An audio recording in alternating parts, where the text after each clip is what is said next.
nos traerá consecuencias trágicas y tristes, ¿no? Consecuencias de las cuales no podremos escapar nunca, ¿no? En un sentido. Y la gran mayoría de las personas cometen un grave error desde un principio. Pero la causa de estos errores es lo que vamos a investigar en parte el día de hoy. Y comenzamos con lo que ya sabemos, lo que hemos escuchado antes en esta serie de estudios. La gran mayoría de las personas tienen ideas erróneas acerca del matrimonio. Los no casados tienen ideas, voy a decirlo así, falsas, ¿no? Tienen conceptos equivocados acerca del matrimonio. Tienen ideas que son, en el mejor de los casos, pura fantasía, ¿no? Y en el peor de los casos, algo peligrosísimo. Estas fantasías, estas ideas erróneas, no corresponden a la realidad. No corresponden a lo que es la realidad del matrimonio.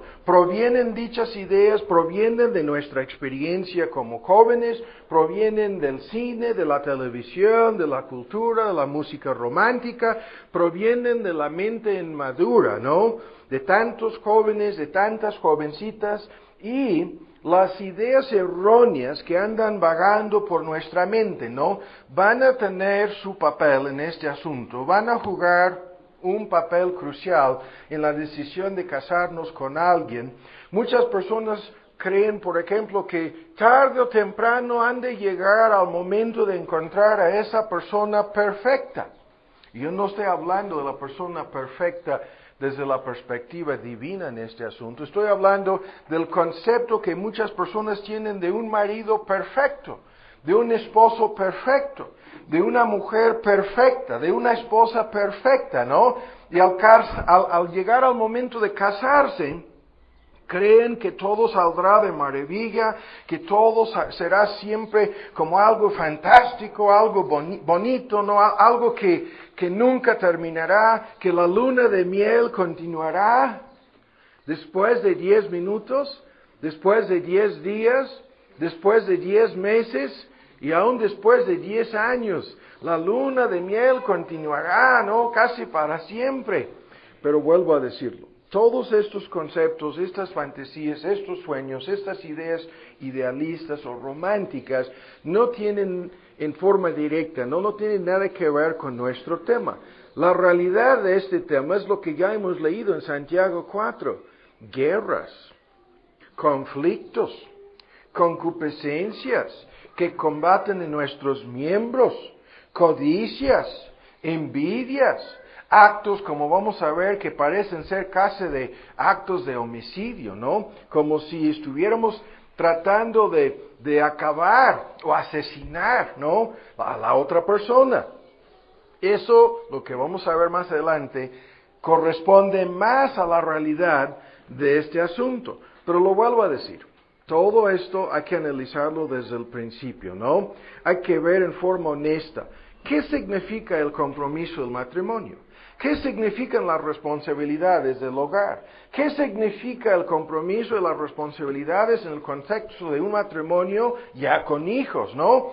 Y al entender que hay algo mucho más a fondo en todo esto, es necesario que pongamos a un lado las ideas falsas, los conceptos erróneos, y como vamos a ver, estas ideas necias, estas ideas superficiales, estos conceptos equivocados, luego producen actitudes y pensamientos pecaminosos en nosotros, ¿no? Llegamos al momento cuando hay una reacción en cadena, una reacción automática en todo esto, y nuestras expectativas erróneas nos conducen, como vamos a ver, a tener expectativas erróneas y luego a hacer demandas, exigencias necias. O sea, comenzamos a esperar cosas que la otra persona no nos puede dar.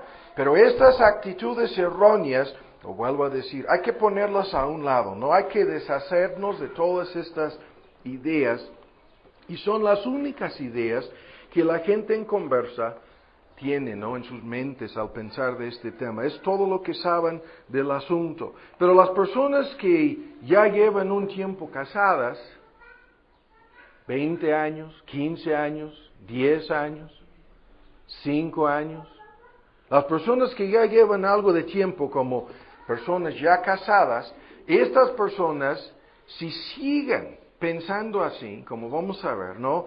Nunca van a encontrar ni la causa ni la solución para los conflictos y los problemas que todo esto genera. Hay muchas personas que cuando comienzan a escuchar lo que la palabra de Dios dice sobre el matrimonio, entran en un estado de choque, entran en un estado de shock. O sea, algunas personas comienzan a sentir un gran conflicto en lo más profundo de su ser porque se dan cuenta de que su matrimonio no corresponde a lo que la palabra de Dios dice sobre el matrimonio. Y se dan cuenta de que ya han pasado años viviendo en desobediencia a la palabra de Dios. Se dan cuenta de que ya se han acostumbrado a vivir así, ¿no? Ya se han acostumbrado en el sentido de que así viven en su matrimonio. Y lo que hemos visto antes es lo más seguro acerca de este asunto. Es una cosa que hemos ya mencionado en el pasado. La personalidad más fuerte es la que terminará dominando el asunto, ¿no? La personalidad más fuerte terminará ganando el control sobre esa relación. La personalidad más fuerte, ya sea del hombre o la mujer, terminará moldeando la relación matrimonial en conformidad con su soberbia, su egoísmo, sus deseos y, como vamos a ver aquí, sus concupiscencias. Y esto obligará a la otra parte simplemente a sujetarse, a callarse, a doblegarse o a comenzar a pelear, como sea, ¿no? Y a menos que las dos partes comiencen a entender la enseñanza bíblica, y a menos que cuenten con la gracia de Dios para poner en práctica, en principio, la voluntad de Dios para su matrimonio, ese comienzo, ¿no?, de un pleito, un conflicto, un estado de guerra, es algo que continuará hasta la vejez, ¿no? Ustedes no han visto estos casos. A mí me ha molestado. He visto muchos de estos casos de personas ya llevan 40, 50 o más años, ¿no?, como personas casadas en un matrimonio, y los problemas que se han generado en 30, 40, 50 años de matrimonio ya no tienen solución. Y viven en un estado de miseria, hablando no de pobreza, sino de miseria en relación con su matrimonio, ¿no? No reciben ningún beneficio, nada de gozo, nada de deleite, nada de amor, nada de contentamiento, nada, ni siquiera de satisfacción, nada. O sea, es todo lo contrario. Su matrimonio se ha convertido en una zona de guerra, en un conflicto interminable, ¿no? Y estas personas no tienen remedio, a menos que sea el arrepentimiento y la gracia de Dios. No tienen solución para sus conflictos, no tienen solución para sus problemas. Entonces, vamos más lejos. En un contexto cristiano hay que entender lo siguiente. Efesios 5 enseña claramente lo siguiente: que nuestro matrimonio es un reflejo de nuestra relación con Dios. Y lo vuelvo a repetir. Efesios 5 da a entender en todos sus argumentos usados, no solamente que el Evangelio está reflejado y en una forma misteriosa, el Evangelio está metido de por medio en el tema del matrimonio, sino que también enseña que nuestra relación matrimonial es un reflejo, en un sentido, hasta cierto punto, de nuestra relación con Dios. Y nos dice que estamos obligados a obedecer a Dios en nuestro matrimonio. Y que si no lo hacemos, nos vamos a meter en problemas más graves con Dios. Y esto abre un panorama que vamos a discutir unos momentos antes de llegar a Santiago 4. Y el panorama que nos abre es lo siguiente, fíjense bien en el argumento. Todos los que están casados tienen problemas en su matrimonio, ¿sí o no? Sí.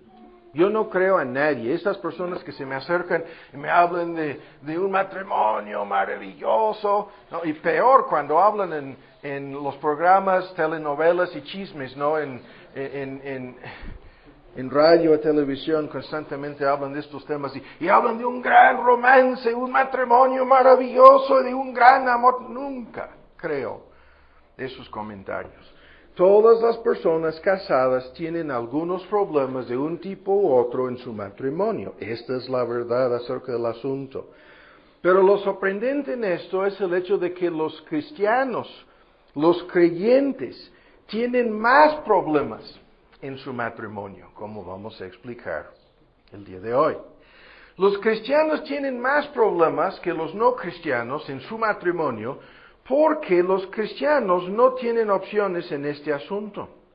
Los cristianos no cuentan con la psicología, no cuentan con las telenovelas, no cuentan con las películas románticas de la música mundana como un refugio o una forma para buscar ayuda, para solucionar sus problemas matrimoniales. Los cristianos cuentan con la palabra de Dios. Pero no solamente cuentan con la palabra de Dios, los cristianos están obligados a obedecer la palabra de Dios. Y esto quiere decir que no pueden comportarse en su matrimonio como los incrédulos lo hacen, que no pueden acudir a las supuestas soluciones mundanas, ¿no?, que el mundo nos proporciona, que no pueden pasar por alto sus problemas, por un lado, no pueden decir, no, así soy, así me crearon, así me formaron, mis experiencias pasadas y la persona que soy, así soy y no voy a cambiar, no puedo cambiar, ¿sí? Así son las cosas en mi matrimonio, en la relación que tengo con mi pareja, así los cristianos no pueden hablar en esa forma. No pueden simplemente pasar por alto sus problemas, ni menos resignarse a aguantar y a soportar y a hacerse víctimas y... No, tampoco. No pueden hacer menos que lo que la palabra de Dios dice. Y esto significa, en primer lugar, enfrentarse con esta realidad, con lo que la palabra de Dios dice acerca de mi matrimonio, acerca de tu matrimonio. Lo que la palabra de Dios dice es que nadie puede decir, no puedo cambiar. Sí, no se puede decir que no se puede. Un cristiano no puede hablar así. No puede decir, no voy a cambiar. ¿Sí?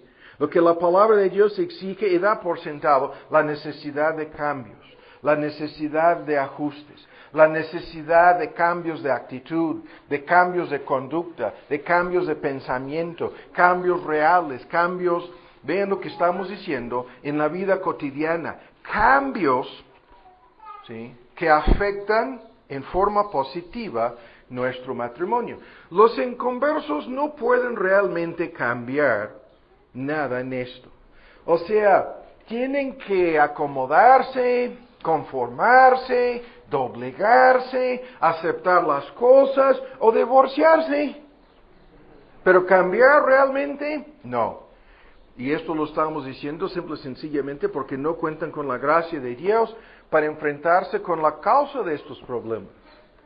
Como vamos a ver. No cuentan con la ayuda y el poder del Espíritu Santo de Dios para superar estos problemas. No. Entonces, vamos más lejos. Ahora vamos a decir otra cosa que pudiera sorprender a algunos. Los cristianos tienen más problemas en su matrimonio que los no cristianos. Eso es lo que estamos diciendo. Y lo estamos diciendo en la siguiente forma. Tienen más problemas porque su matrimonio, ¿sí?, está íntimamente vinculado con su relación con Dios. Y por lo tanto, Dios está metido de por medio en el asunto. Su relación con Dios está metida de por medio. Y lo que Dios quiere lograr en sus vidas, en la vida del hombre, en la vida de la mujer, en la vida de las dos personas que en un sentido se han fusionado para formar una sola persona, Dios está obrando en la vida de cada una de estas personas. Las dos partes están en un proceso de cambio, de transformación, de santificación. Y en este proceso, la realidad de conflictos es inevitable. El proceso de santificación es un proceso que da por sentado la realidad de conflicto, da por sentado la realidad de luchas, da como un hecho la realidad de un tipo de combate, de un tipo de guerra. Cada cristiano se encuentra en conflicto, en lucha, en guerra, en virtud de su vida espiritual, en virtud de su relación con Dios y el proceso de santificación que Dios está llevando a cabo en su vida.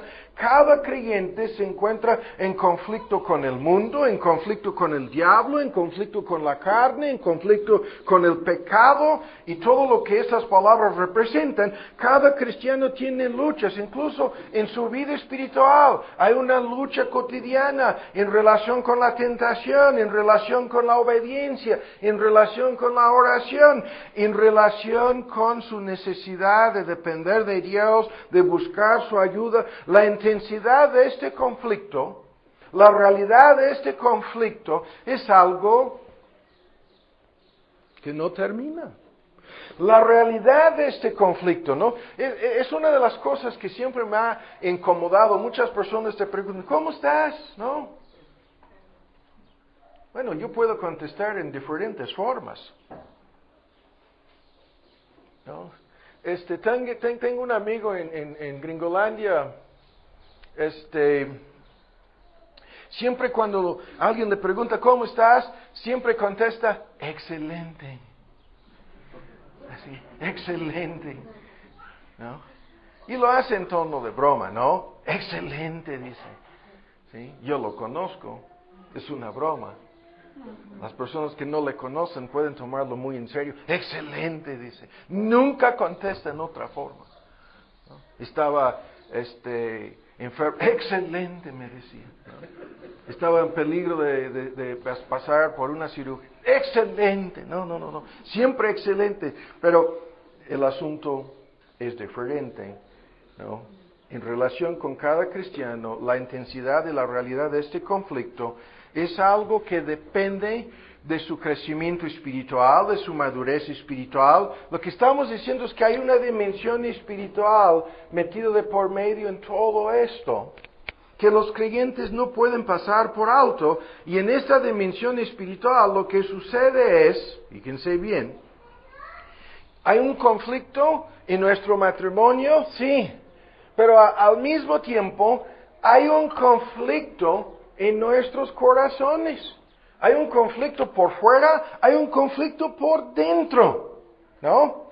Y en este sentido, nuestro proceso de santificación, nuestra lucha con el pecado, nuestra madurez o falta de madurez, crecimiento o falta de crecimiento, entendimiento o falta de entendimiento en relación con estas luchas y estos conflictos es algo crucial en el asunto. Ese es el punto. Ahora, el día de hoy no vamos a hablar del lado positivo del tema. Lo que ya sabemos es que no hay nada arbitrario en esto, que Dios, el mismo Dios que dio origen al matrimonio, el matrimonio es de origen divino, ese Dios no nos ha dado restricciones o prohibiciones caprichosas o arbitrarias, no nos ha dado órdenes o mandamientos designados para hacer que nuestro matrimonio sea un conflicto o sea un desastre o sea algo desagradable o infeliz. No, eso no es el propósito de Dios.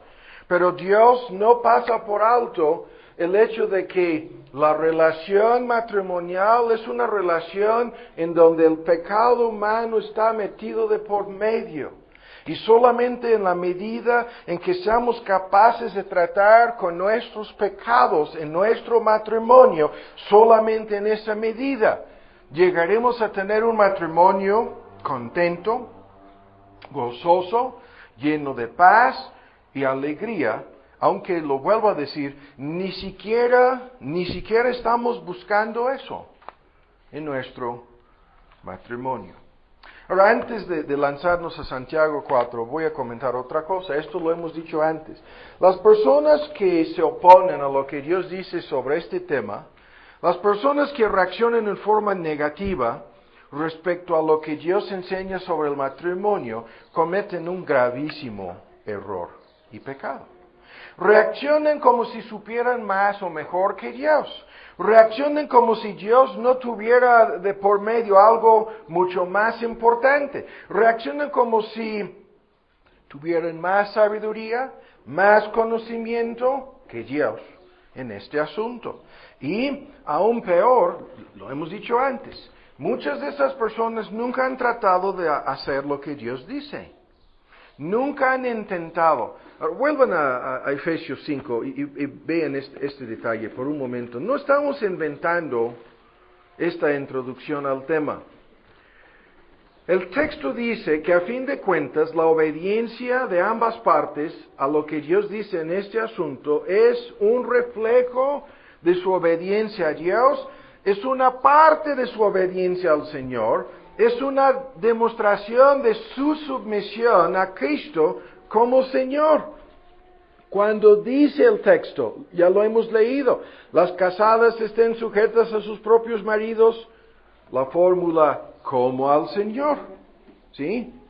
La mujer que dice, no puedo obedecer a mi marido, no puedo sujetarme en esta, la otra o mil cosas, entonces le está diciendo al Señor que no le puede obedecer a Él, que no puede obedecer a Dios, ¿sí?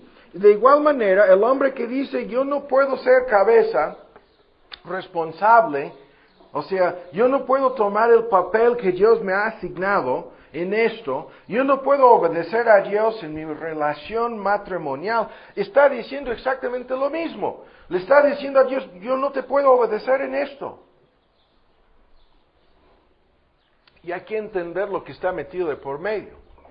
Lo que somos, esto es el gran secreto que muchas personas no quieren tomar en cuenta.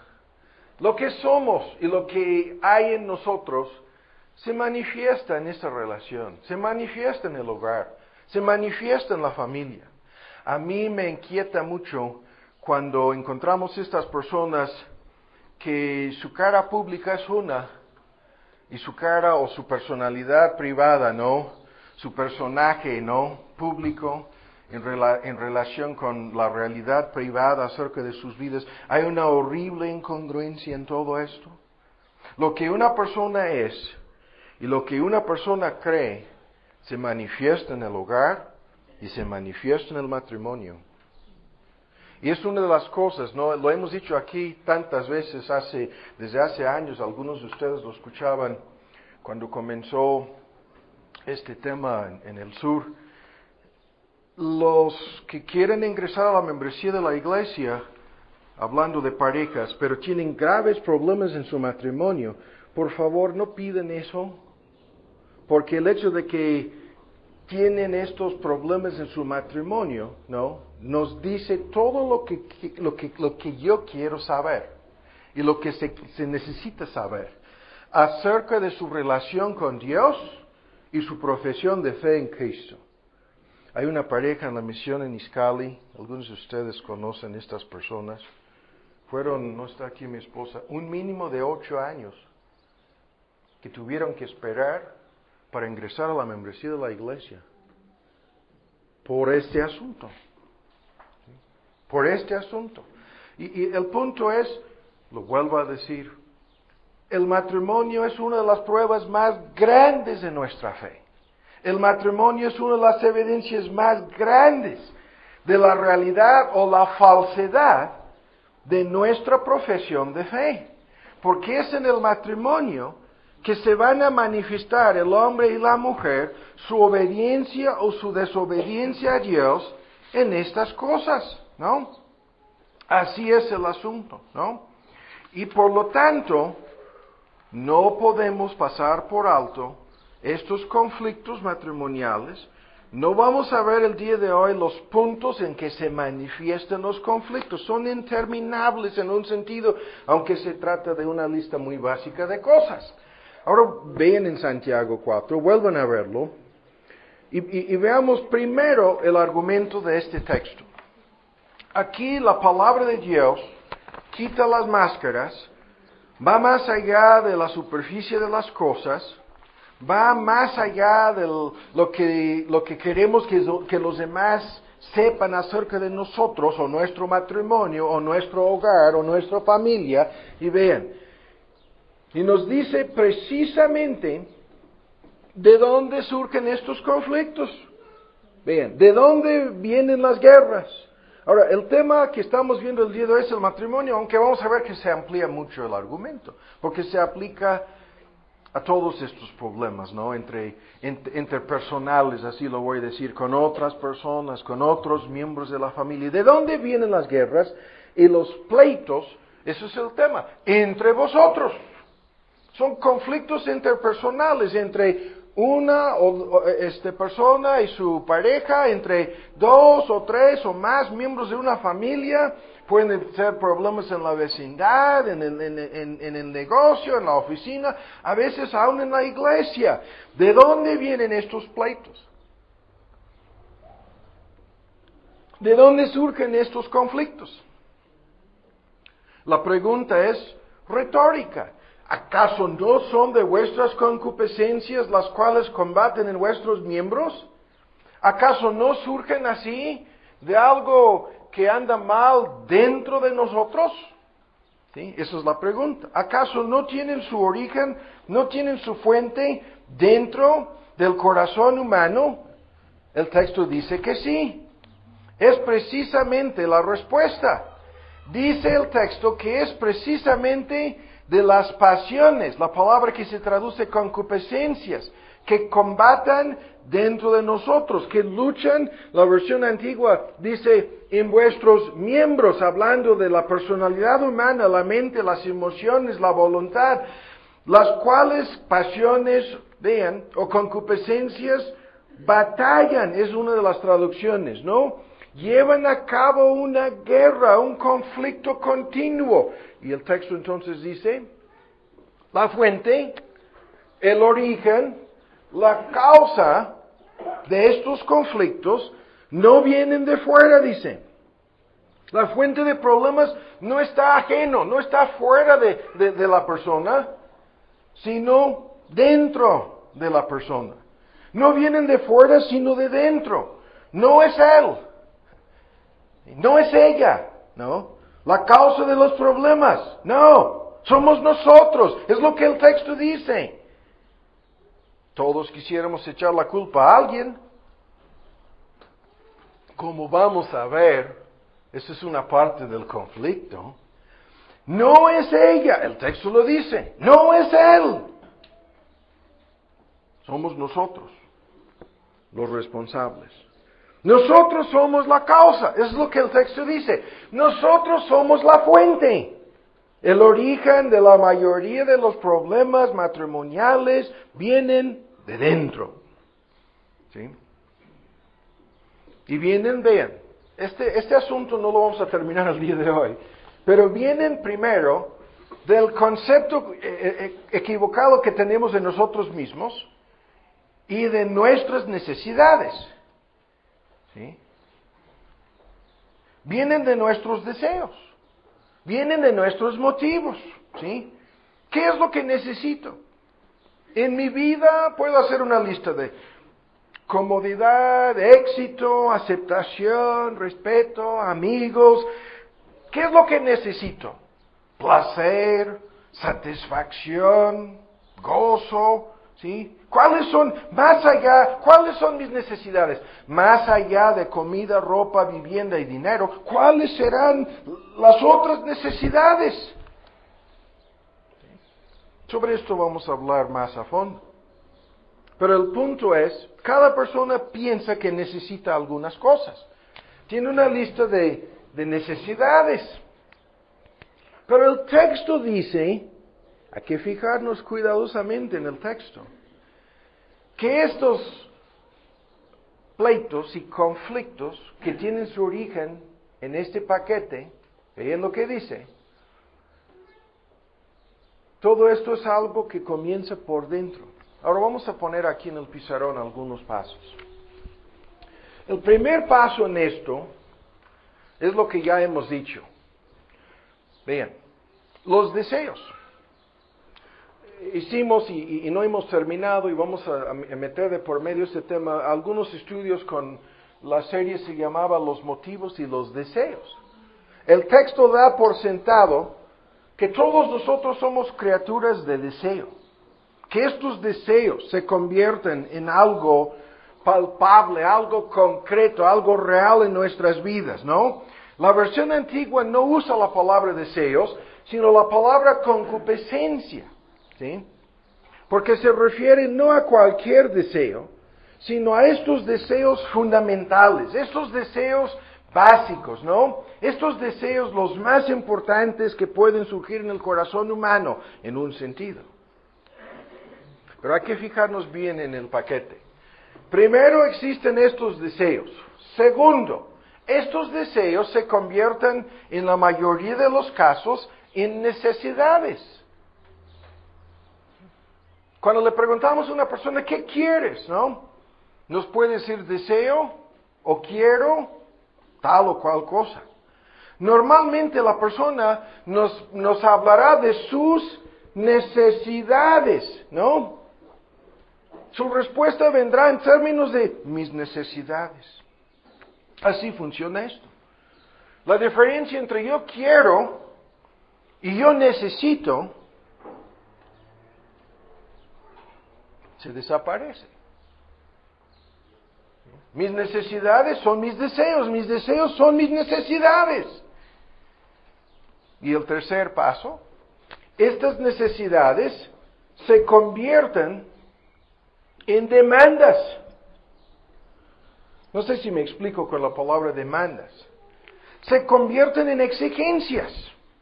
Lo que yo deseo y necesito, te lo exijo. Es una exigencia mía. Es un requerimiento, ¿no? Yo necesito tal o cual cosa para vivir. Yo exijo tal o cual cosa de mi pareja. ¿Sí? Es como si la palabra demanda, ¿no? Estamos quitándole cualquier aspecto legal, es como si le fuera a demandar a mi pareja. Y luego se convierte en mis derechos y lo que merezco. ¿Sí? Y pongan algunas cosas en la lista. Yo deseo y necesito y demando sexo.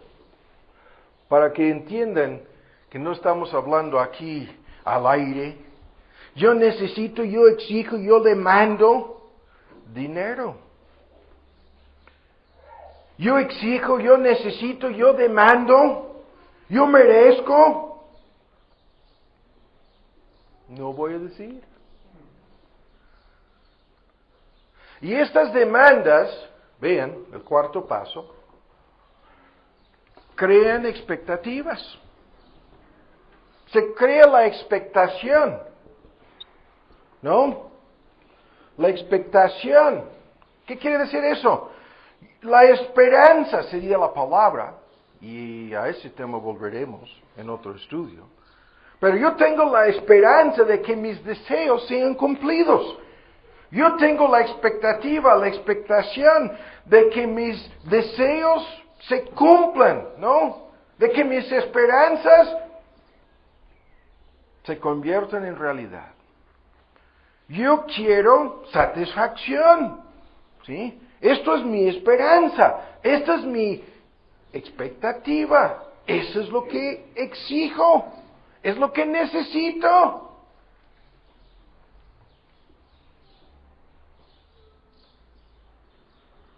Y cuando estas demandas, necesidades, deseos y expectaciones o expectativas no se cumplan, entonces el resultado es lo que dice nuestro texto: habrá guerra. ¿Sí? el resultado del incumplimiento de parte de nuestra pareja en esto. ¿Sí? Y esto sale del contexto matrimonial, esto es algo que se aplica a las relaciones entre las personas. Frustración es el resultado. Decepción es el resultado del incumplimiento de parte de alguien. Y esta frustración y esta decepción producen enojo, coraje, una reacción emocional. Y normalmente la respuesta más abierta y concreta que no se puede ocultar: castigo, venganza. El texto dice, escuchen las traducciones, que estas cosas que nos conducen a castigar o a vengarnos o a reaccionar en contra en este caso es nuestra pareja, dice, son el resultado de algo que está sucediendo por dentro. Dice que estos deseos y estas concupiscencias riñan y hacen guerra dentro de nosotros. Luego dice en el versículo 2 que matan y sienten envidia. Se traduce asesinan y arden de envidia. Estos deseos ya toman es como la personificación de los deseos, como si los deseos o las concupiscencias hubieran tomado control de la persona hasta el punto de convertirle a uno en asesino. Cometen homicidio, dice. Y os devora la envidia. Esas son las traducciones. Somos devorados por una reacción emocional. Sí. Y ven ustedes lo que sucede. La reacción, ¿sí?, a este nivel, castigo y venganza. ¿Sí? ¿Y qué se viene cómo eso sucede? Si nuestra pareja cumple con nuestros deseos, ¿cuál es la reacción? ¿Sí? Si mi pareja me da lo que quiero, lo que deseo, o si me ayuda a conseguir lo que yo quiero, mi reacción es, hijita, miel, decimos en inglés, honey. Bebita es una palabra también en inglés, el hombre hablando a su mujer, ¿no? Yo he escuchado tantas cosas aquí en México, yo nunca he entendido cómo gordita sirve aquí, pero meten gordita, todavía no checa, ¿no? Eso, busco en los diccionarios y trato de entender cómo sacan gordita, no, gordo. No entiendo, pero si me da lo que deseo, si yo consigo lo que necesito, la reacción es te amo, te quiero, te aprecio. Pero si me obstaculizas, si me estás impidiendo, si no me estás ayudando a conseguir lo que deseo, lo que necesito, lo que demando o exijo, lo que espero, ¿sí?, lo que te toca hacer, si no me ayudes, si me estás obstaculizando, entonces te rechazo y te odio, porque todo es tu culpa y me lo vas a pagar. Voy a pelear contigo y vas a aprender lo que cuesta obstaculizarme, impedirme, no ayudarme. ¿Sí? Me lo vas a pagar y te saldrá caro, porque te declaro la guerra. ¿Sí? Y te voy a obligar o te voy a castigar. Esto no lo estamos inventando. Exactamente estas palabras han estado en la mente de, si no la mayoría de nosotros, yo no sé quién sería la excepción, yo no soy la excepción, ustedes tampoco. Bien, Esto si lo quitamos del contexto matrimonial, entendemos perfecto. Esto incluso lo vamos a decir, sucede en la iglesia. Hay personas que vienen a la iglesia con sus deseos y necesidades y demandas y expectativas, y si no cumplimos, nos rechazan. ¿Sí? Porque no mencionaste mi nombre y no me diste el crédito. Ya estoy tan enojado, me lo vas a pagar. ¿Yo? Es lo mismo. O en la oficina, peor. Tú me estás obstaculizando. Tú eres el gran obstáculo para que mi carrera no pueda avanzar porque tú me estás impidiendo. No. Lo que está sucediendo en todo esto es lo que el texto dice. Lo que está realmente pasando es estos deseos y estas pasiones están luchando, están en conflicto, están peleando, combaten dentro de nosotros. Eso es lo que el texto dice. Pudieran ser deseos legítimos y buenos y positivos, o pudieran ser netamente pecaminosos o egoístas. Eso es lo de menos. Y tantas personas confundan las dos cosas. No saben cómo distinguir entre lo que son sus deseos legítimos y sus derechos y sus deseos egoístas, motivados por la envidia o algún otro pecado. No saben distinguir. En un contexto eclesiástico siempre hay personas que vienen y piensan, no, mis deseos son los más puros y los más santos de los santos. ¿Sí? Son los del reino de Dios. Y como tú no hiciste lo que yo quiero, tú estás impidiendo. Cuidado con eso. Cuidado con eso. Hay personas que vienen, no, porque tú no me diste mi lugar, o porque tú no me dejaste enseñar, o porque tú me bloqueaste en aquello o lo otro, entonces tú estás impidiendo los avances del reino de Dios. No, Señor, tú estás confundiendo tus deseos con el reino de Dios. Y no debes de confundir las dos cosas. Los deseos del reino son una cosa, y nuestros deseos son otra cosa, y no debemos disfrazar lo que son nuestros deseos con los del reino de Dios. Dios tendrá la última palabra en ese debate. No debemos confundir las cosas. La gran mayoría de los problemas, conflictos interpersonales en la iglesia vienen disfrazados en esos términos. Así sucede. Es triste, pero es la realidad. Y lo mismo sucede en el matrimonio. Tu mujer, al no someterte a mis órdenes, estás obstaculizando el reino de Dios en nuestro matrimonio. O viceversa. Tu hombre, al no tomar tu liderazgo, ¿sí?, el puesto que te corresponde, tú estás impidiendo el reino de Dios. ¿Será así el asunto?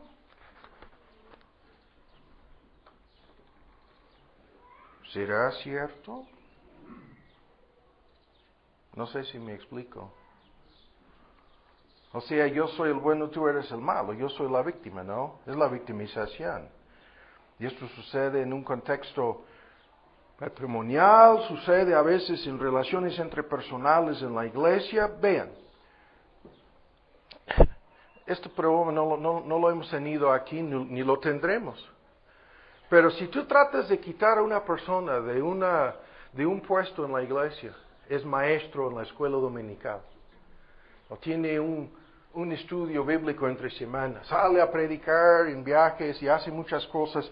Si tú tratas de quitar a una persona de algún puesto, un privilegio que ocupa en la iglesia, verás dentro de poco si esa persona ha confundido sus deseos con los del reino de Dios. Es una regla en la Unión Americana. Si tú le das a cualquier persona algún puesto o responsabilidad en la iglesia y luego por algún motivo le quieres bajar o quitar de ese puesto, va a hacer un berrinche, se va a enojar y se va a ir. Y entonces se manifiestan los verdaderos deseos de esa persona. Se manifiestan cuando la persona reacciona así. Es lo mismo en el matrimonio. ¿Ven lo que estamos diciendo? Si alguien se atreve a decir a ese hombre que no está cumpliendo con su papel, si es su esposa, está más que dispuesto a discutir con ella. Pero si es un pastor o líder en la iglesia o simplemente un hermano cristiano de esa persona, su reacción es casi igual. Se va a enojar con esa persona. No te metas en mi vida. ¿Con qué derecho vienes a decirme? No sé si me explico. Ahora, lo que vimos en este asunto hace poco es lo siguiente. En la serie sobre los deseos y los motivos, lo que vimos, y fíjense bien en lo que estamos diciendo, la palabra de Dios pone de manifiesto estos deseos, escondriña lo más profundo, lo secreto del corazón de cada ser humano. ¿Sí?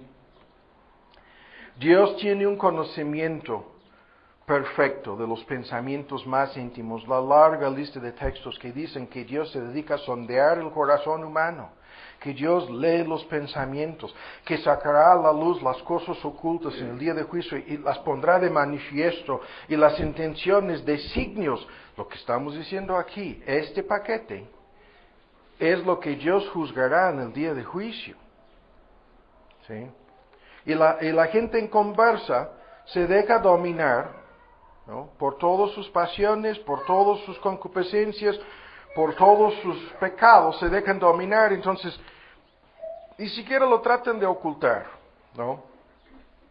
Pero el punto es que la palabra de Dios menciona una larga lista de deseos, motivos, intenciones del corazón, analizando a fondo, diciendo que hay deseos legítimos, hay deseos buenos, el deseo de protección, de refugio, de salud, de comer, ¿no?, de sobrevivir, de descansar, de relajarnos, los deseos físicos de sentir placer, incluso el placer sexual, satisfacción de una larga lista de cosas legítimas, ¿no?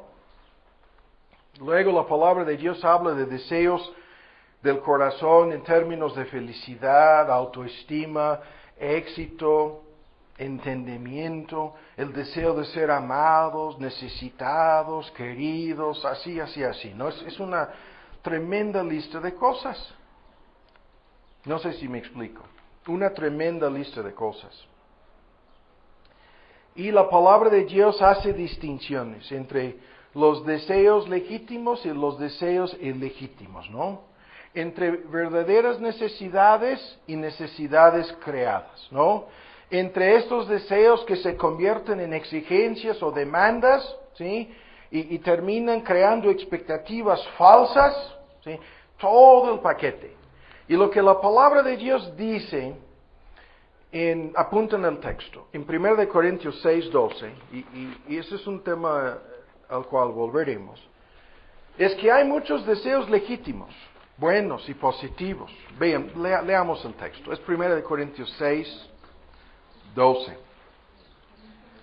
Y dice, todas las cosas me son lícitas, mas no todas convienen. La cosa en la lista, ¿no?, de lícitas, las cosas lícitas. La cosa puede ser cualquier cosa lícita, no prohibida por la palabra de Dios, pero no todas convienen. Todas las cosas me son lícitas, mas yo no me meteré debajo de potestad, y la versión moderna, no me dejaré dominar de ninguna cosa. Y aquí tenemos una de las fórmulas más conocidas del Nuevo Testamento en relación con la guía divina, la voluntad de Dios y otras cuestiones. Pero nos interesa aquí lo siguiente. El texto habla de cosas legítimas que no convienen. Habla de deseos buenos, ¿sí?, que pueden convertirse en algo malo. Nos habla de cómo deseos perfectamente buenos o lícitos pueden terminar, vean, convirtiéndose en algo que nos controla y nos domina. En el momento en que estas cosas te controlan, en el momento en que te dominan, ¿sí?, algo está mal. ¿Sí? No es la cosa deseada, no es el deseo en sí. La cosa en sí misma no es mala, ¿sí?, pero se convierte en algo malo porque termina ejerciendo señorío, control sobre nosotros. Y el control que comienza a tener sobre nosotros, ¿sí?, no es la cosa, es el control que esa cosa tiene sobre mí. Hay muchas ilustraciones aquí.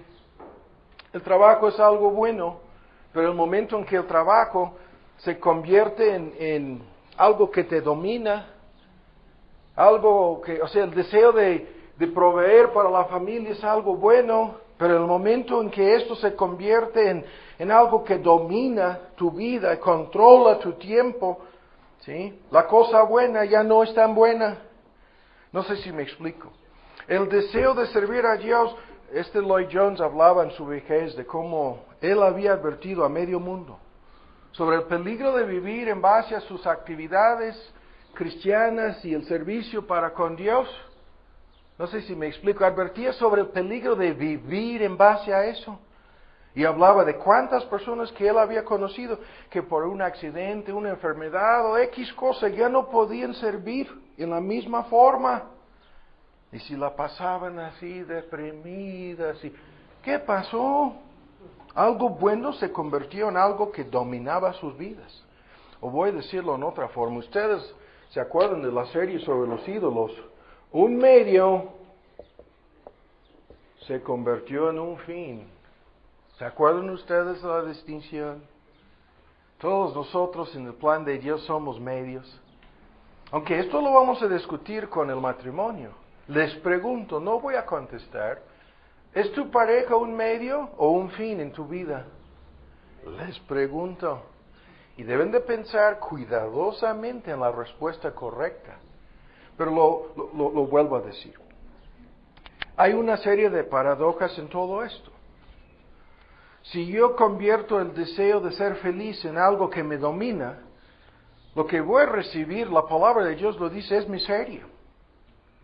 Si yo convierto el deseo de ser amado y aceptado en un fin, todo lo que yo hago para alcanzar ese fin traerá rechazo a mi vida. Así sucede. Todos aquellos que desean reputación y fama, importancia, alabanza ante los ojos de los hombres, si no son humillados aquí y ahora, lo serán en el día de juicio. De eso no tenemos duda alguna. Traerán humillación. Ellas mismas, las personas mismas, procuran humillación en el día de juicio. Todos aquellos que desean controlar y dominar serán frustradas, obstaculizadas. Dios mete sus manos de por medio en esto. Lo dijo Cristo en términos de salvación. Todos aquellos que procuran salvar su vida en este mundo, la perderán. Y todos aquellos que la pierden por mi causa, la salvarán. El que ama su vida la perderá, Juan 12:25. Y el que aborrece su vida en este mundo, para vida eterna la guardará. Este es un tema al cual volveremos, porque el tema es tremendo. Si yo deseo a Dios y su sabiduría, su salvación y en este contexto, ¿no?, su compañía, compañerismo y amistad, tarde o temprano Dios me dará felicidad, amor, satisfacción. vida eterna. No es una cosa comprada, no es salvación por obras, no es un cambalache, es la forma en que esto funciona. Si yo deseo a Dios y su sabiduría, si yo deseo servir realmente a Dios, Dios abrirá una puerta. Hay personas aquí que hace 3 años no estaban haciendo, ahora están entregadas al servicio de Dios, porque desean servir al Señor. Algunas de estas personas es casi el tiempo completo lo que pueden dedicar, una buena parte de su tiempo lo dedican a servir, querían servir, ¿sí? Motivadas correctamente estas personas.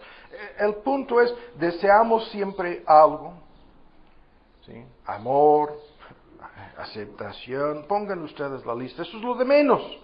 Somos criaturas controladas por nuestros deseos, todo esto lo sabemos. Y ahora vean con mucha atención. Comentábamos sobre esto hace, ¿cuándo fue?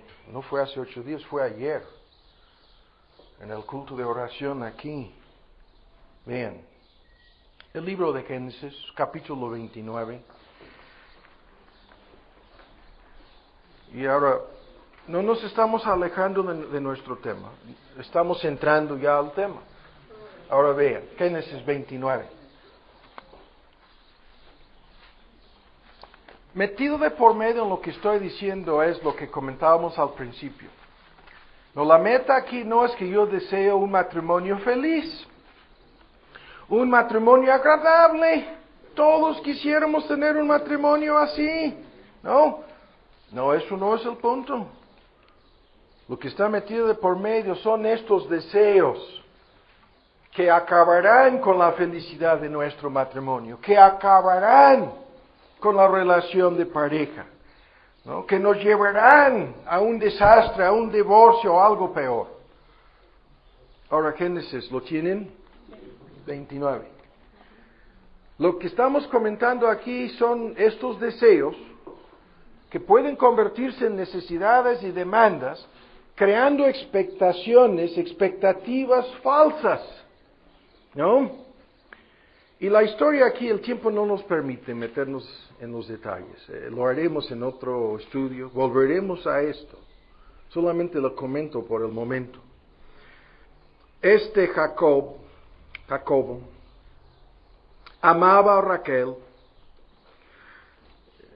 El texto dice, estamos en Génesis 29, ¿no? que lean en el versículo 17, era de ojos tiernos, ¿no? Es lo que dice. Todos los eruditos dicen fea, pobre muchacha, ¿no?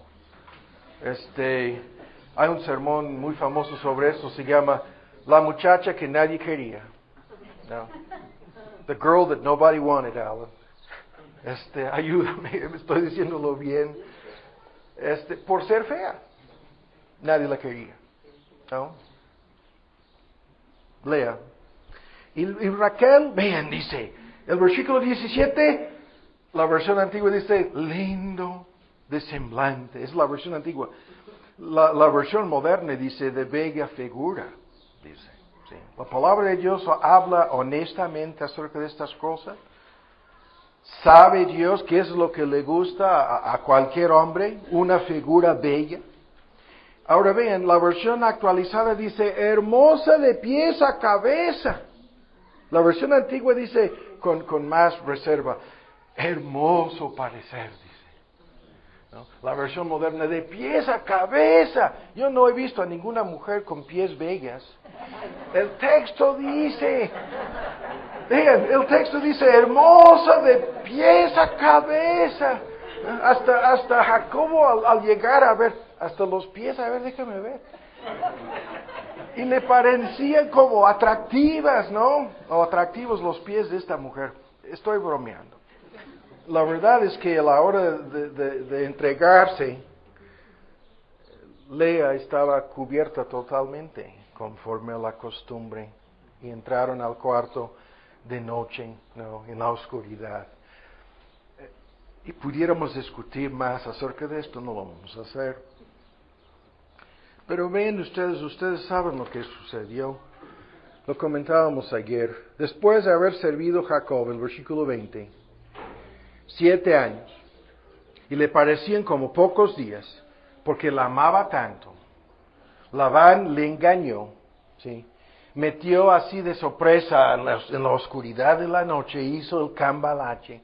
Aparentemente, lo que se podría ver, ¿no? Una mujer vestida con chodora, decimos en inglés, ¿no? De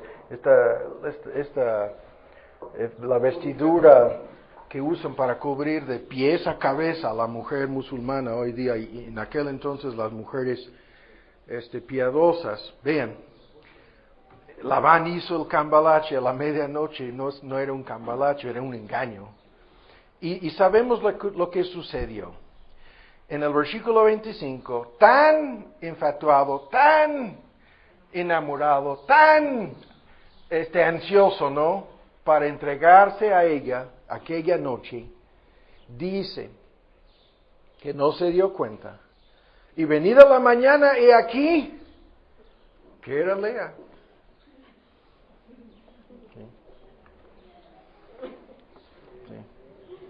Por la mañana resultó que la versión actualizada dice, pues, que era Lea y no Raquel. O sea, la fea, ahí estaba, se despertó en la mañana probablemente con una sonrisa y no sabemos, ¿no? Cantando a lo mejor. Y al voltearse, y resulta que está Lea a un lado, ¿no? ¿Qué es esto? Y de inmediato, ¿qué es esto que me has hecho? Yo no creo que lo dijo así. No, yo creo que estaba furioso, enojado. Sus expectativas, ¿no? Lea. ¿Sí? Ahora, escuchen. Con esto vamos a conducirnos a cierto punto para terminar el día de hoy. Hay un sentido en que no importa lo que fueran a hacer estos deseos, ¿sí? Si comienzan a dominarnos y controlarnos, se convierten en algo equivocado. No importa lo que fuéramos a esperar o desear, pudiera ser una expectación o expectativa en relación con mi carrera, en relación con mis hijos, en relación con mi familia, o en relación con mi matrimonio, o mi pareja. Pero vean, los teólogos, el más famoso, aunque no era teólogo, era un escritor cristiano, nombre de letras, C.S. Lewis. Los teólogos están de acuerdo con C.S. Lewis al decir, en algún sentido, no importa lo que fueran a ser nuestros deseos, nuestras expectativas, siempre será Lea. Siempre Lea y no Raquel. Es lo que va a pasar. Siempre será Lea. En la mañana, ¿sí? Siempre será Lea. Después de habernos entregado a ese sueño, después de habernos comprometidos con ese deseo, después de habernos sacrificado, por 7 años se sacrificaba. Y luego, malvado Labán le pidió otros 7 años para poder casarse con Raquel, aunque lo hizo terminando la primera semana. Pero tuvo que servir los 7. Le costó 14 años. Y las cosas no fueron tal como él lo esperaba, ni con Raquel. No sé si me explico. El punto es, siempre será Lea. No sé si me explico. Quiere decir, siempre será algo menos de lo que esperábamos. Algo menos del sueño, ¿no? Con el cual nos llenábamos de expectativas y esperanzas. Algo menos. ¿Sí? En el mejor de los casos, algo menos. ¿Por qué? Porque vivimos en un mundo caído. Por eso, ¿sí? La primera vez que yo vi esto, yo Yo puse ahí una lista de cosas que me sucedieron y me desperté el día siguiente, no después de algo como esto, pero me desperté después de haberme entregado a ese sueño y ni siquiera era Lea.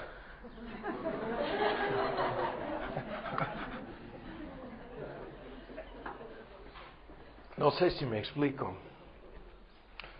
En el mejor de los casos, Lea no es Raquel. ¿No? Esto es una ilustración que estamos tomando. Hay muchas otras cosas aquí. No queremos hacer violencia al texto para que diga algo distinto de lo que dice.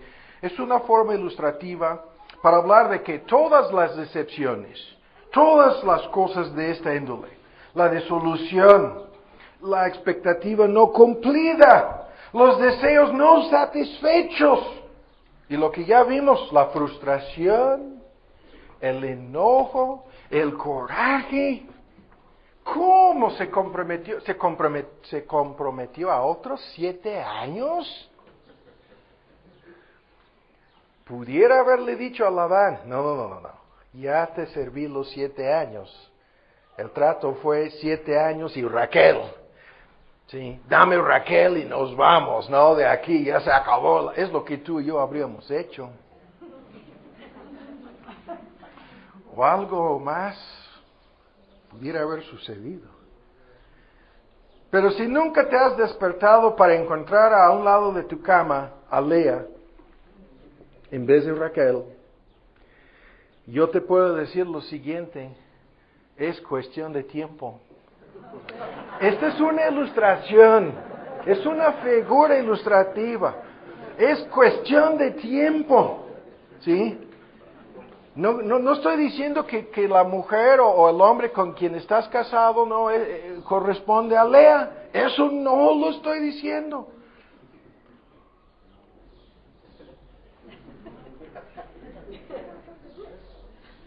Ahora, para concluir nuestro estudio de hoy, es que hay más cosas aquí, pero estamos detenidos con un solo punto: conflictos, ¿no? ¿De dónde vienen en el matrimonio? ¿De dónde surgen? La respuesta ya la tenemos. Pero vamos a terminar con una aplicación. Hemos dicho desde el principio, este tema es el Evangelio. Está metido de por medio en todo este tema. Este misterio grande es Cristo y su iglesia, dice Pablo, es el misterio. El Evangelio de Cristo está metido de por medio. Ahora vamos a terminar con esto. Si te despiertas el día siguiente, después de haberte entregado 7 días, 7 meses o 7 años al cumplimiento de algún sueño, y encuentras a Lea, a la fea. No, un predicador predicó un sermón, simpatía por Lea. No sé si me explico. No queremos abusar de esto. Hay muchachos feos, hay muchachas feas. Sí, lo sabemos. Eso es lo que me digo cada vez al ver en el espejo. Hay hombres feos, es lo que me digo. Lo sé, es la realidad, ¿no?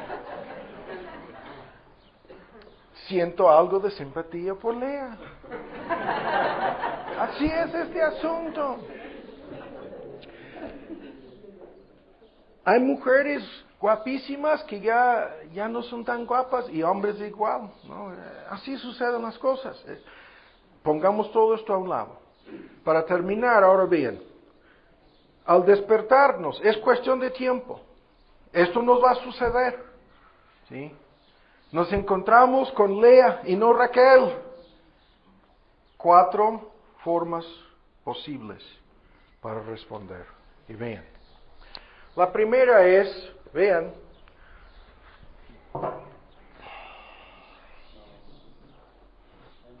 echarás la culpa a Lea. Echarás la culpa a otras personas, así lo voy a decir.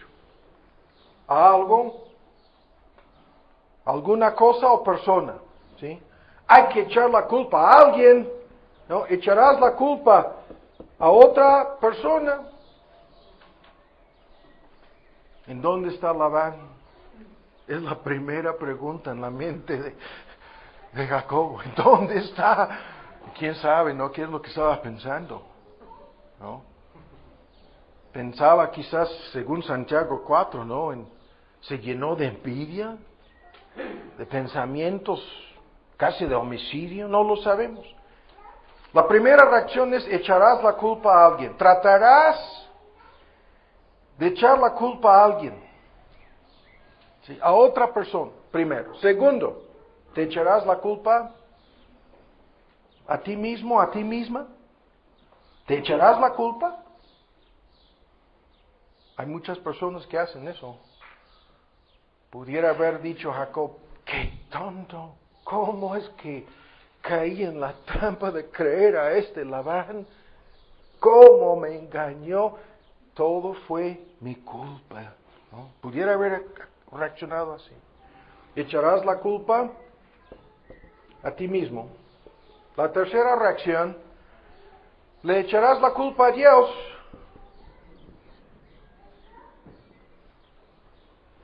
Y yo creo que esa es la reacción más común. Me bloquearon en la escuela. ¿Es culpa de Dios? No me dieron el ascenso. ¿Es culpa de alguien? Comenzando con Dios. No se cumplieron mis expectativas. No me dieron el aumento de sueldo. ¿Es culpa de Dios? Pensaba que me iba a casar con Raquel y resulta ser Lea. ¿Culpa de Dios?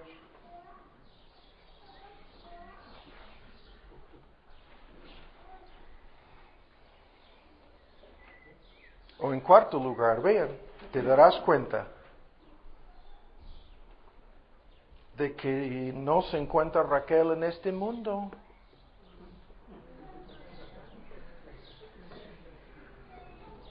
Raquel no está aquí.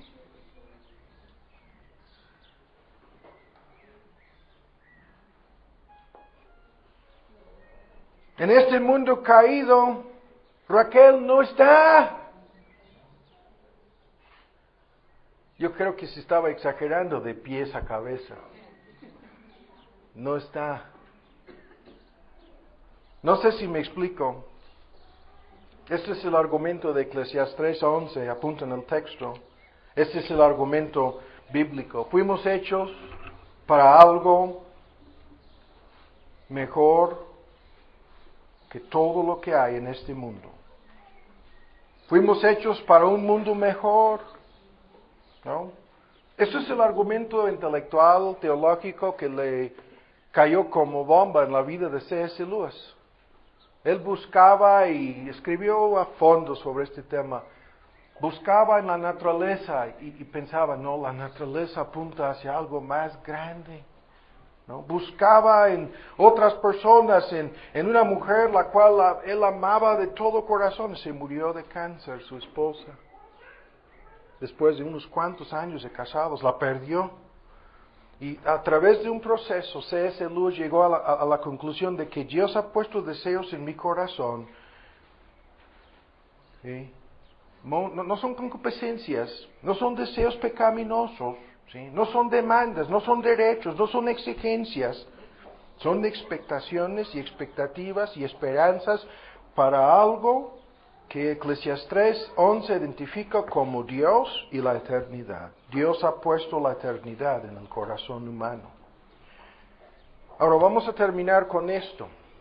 O sea, o me voy a echar la culpa a alguien, a mí mismo, a Dios, o me voy a dar cuenta de que hay algo mejor que todo lo que este mundo me pudiera ofrecer.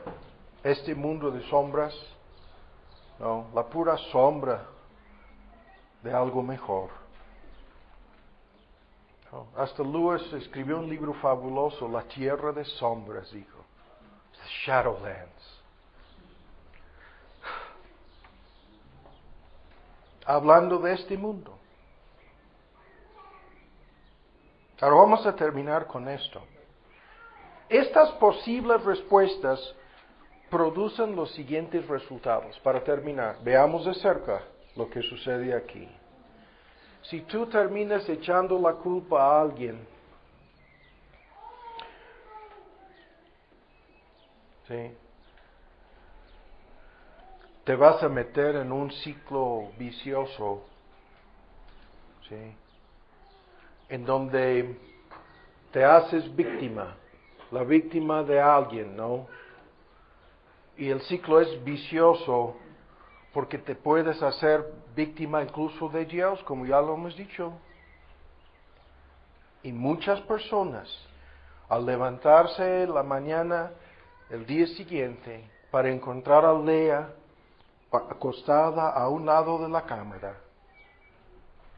o la cama, la recámara o la cama, como sea, se meten en un mundo vicioso en donde nunca terminan de echar la culpa a otros. ¿Sí? Eso es el resultado. Siempre se hacen víctimas. La persona que tiene por lo menos suficiente madurez para echarse la culpa, ¿no?, a sí misma, para aceptar su propia culpa en el asunto. Muchísimas de estas personas, como echaron a perder sus vidas ya, y eso es lo que sucede al casarse a veces equivocadamente, se echó a perder su vida, terminan odiándose a sí mismas. No sé si me explico. Terminan con un corazón lleno de odio y rechazo, pero ese odio dirigido en contra de sí mismas. Y se crea todo un paquete psicológico. La persona que echa la culpa a Dios se vuelve cínica, vean, amargada, enemiga. Esta persona se convierte en enemiga de la Biblia, enemiga del cristianismo, enemiga del Evangelio. Se convierte la persona misma, ¿sí?, en un gran enemigo de Dios. No sé si me explico. Estamos desviándonos un poco aquí del tema del matrimonio para mostrar cómo estos deseos conflictivos crean la ilusión de que Lea sea Raquel. ¿Sí?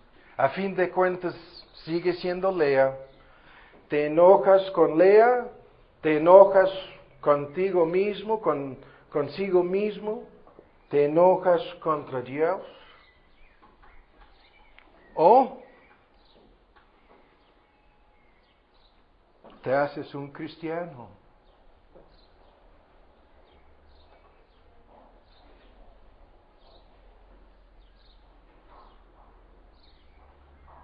¿Me explico?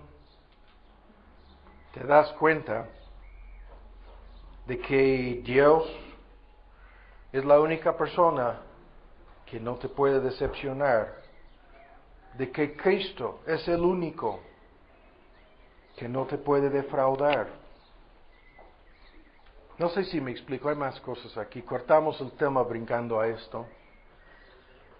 Esta experiencia de conflicto en el corazón humano, si no nos conduce a buscar algo mejor, pero ese algo mejor no se encuentra fuera del Evangelio de Cristo, no se encuentra fuera de la salvación en Cristo, ¿sí?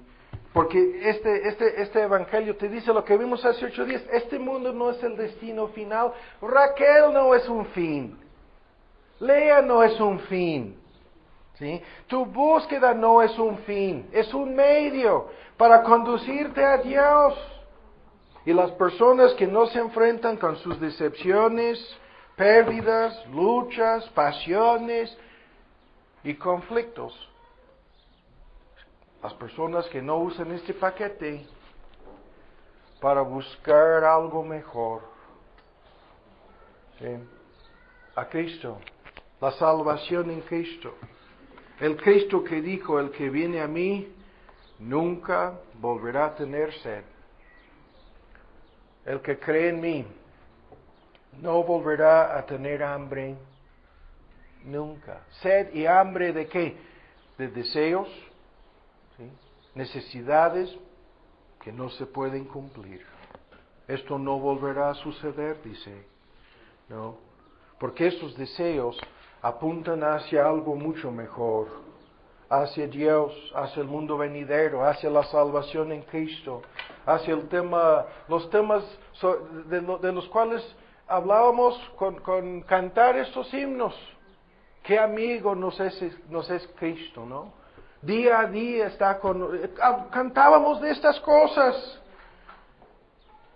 Y ya, entonces, si Cristo está metido de por medio en el asunto, hay un medio y remedio para cualquier problema matrimonial. Sí. Y hay un deseo de convertir nuestro matrimonio en algo mejor de lo que Jacobo buscaba con Raquel, en algo mejor de lo que encontró con Lea. No sé si me explico.